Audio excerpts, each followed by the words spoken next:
Hey everyone, and welcome back to my YouTube channel. I'm excited to talk about today's topic, which is, as men, should we be concerned about the way women look at us financially? In my opinion, the answer is yes. Let's dig into that.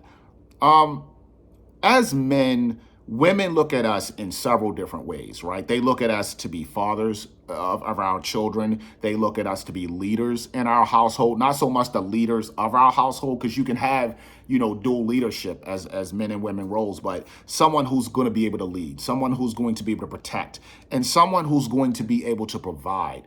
And I think, they look at this and it's a very attractive trait, to them.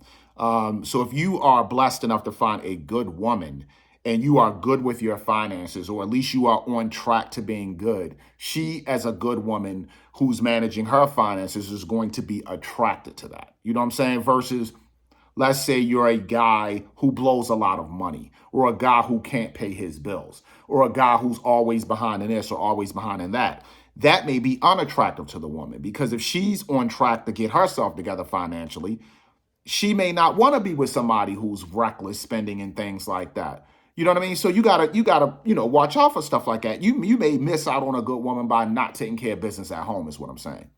Now you can attract a woman doing that, but it's probably not going to be a good one. It's probably going to be a woman that's only after money. If she sees that you are not being responsible, then she's not going to take you seriously. She's going to take advantage of you seriously. You get what I'm saying? You get where I went there? Did you catch that?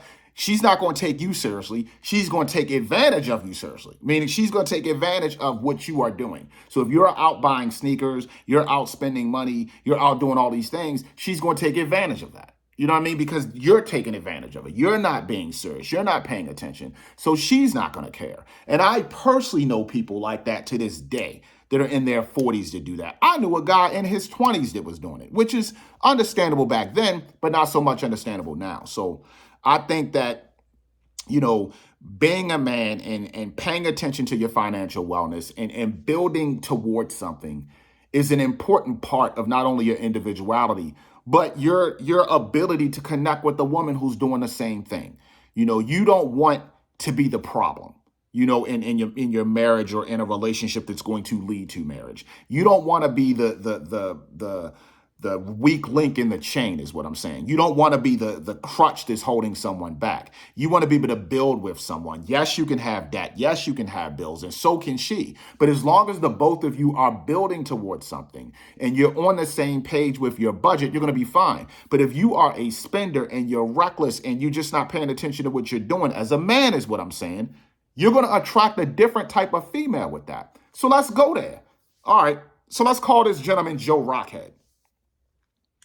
Joe Rockhead was so reckless with money, and I know this guy, that he attracted a certain type of woman from a certain type of demographic, from a certain geographical area outside of Baltimore. And I'm going to go there with it.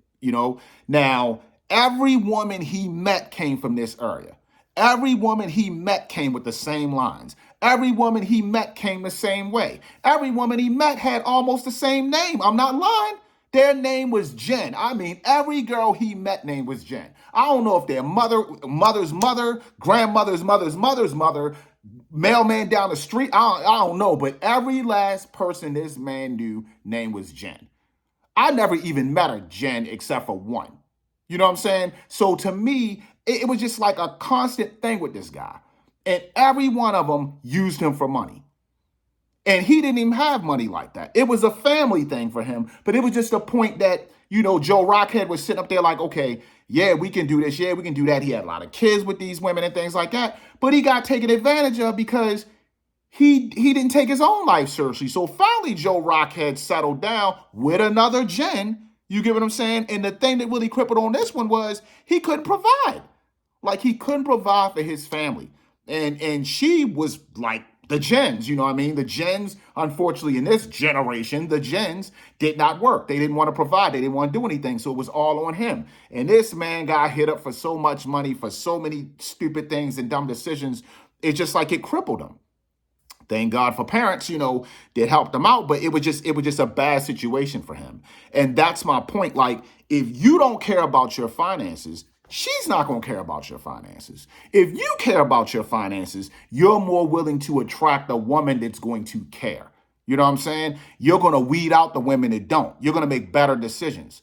And, you know, in saying that, and I got to go here, as men, as women, and I'm talking about both of us now, you got to stop worrying about what other people do around you. You know what I'm saying? Because that has nothing to do with you.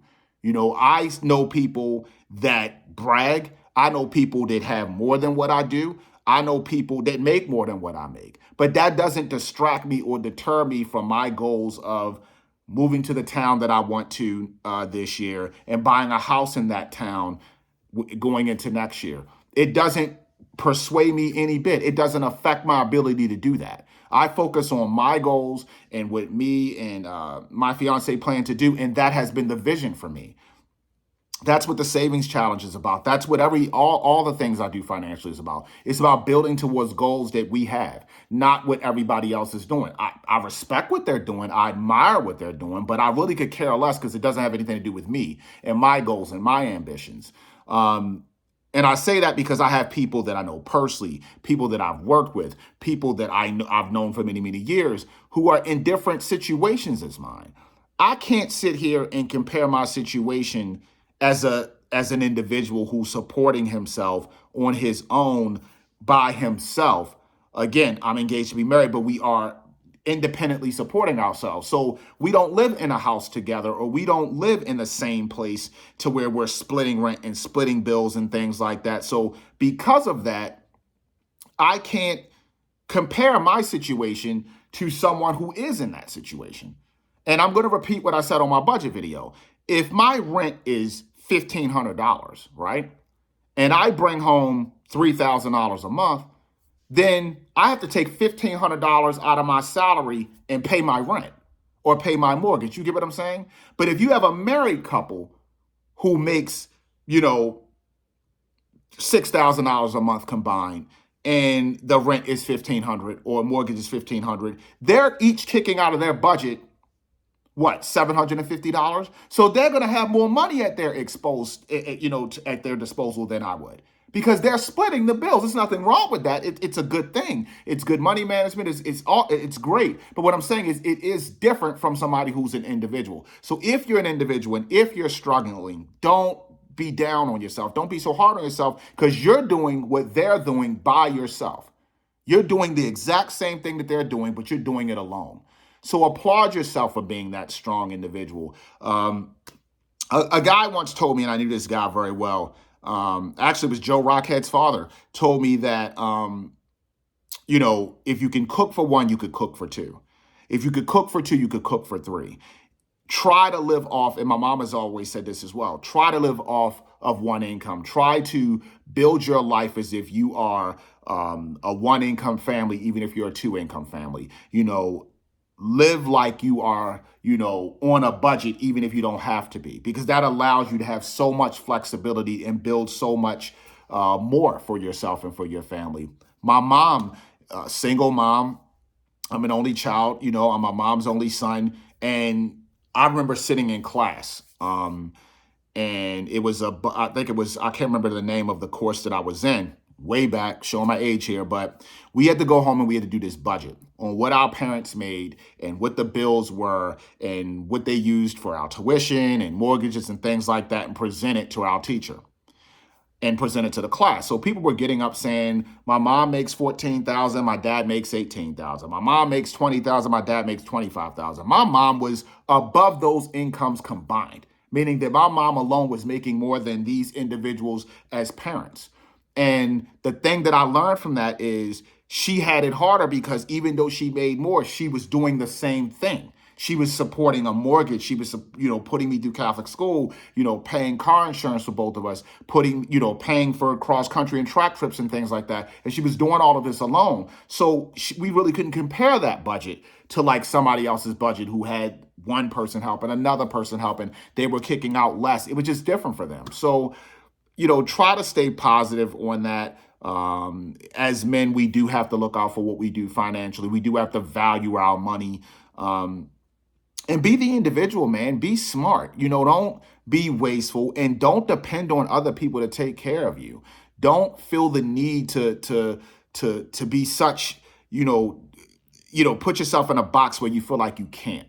You know what I mean? Feel like you can. Know you can. Even when it's hard, go out there and fight for it. That's what I do every day. So I'm happy to share this video. I'm happy to share my perspective. Yes, as men, we should be concerned about what women think of us financially, but we should also be concerned about what we think of ourselves financially. Don't be a Joe Rockhead, right? Don't go out there and showboat what you don't have. Go out there and work hard for what you can obtain and what you can attain and what you can have.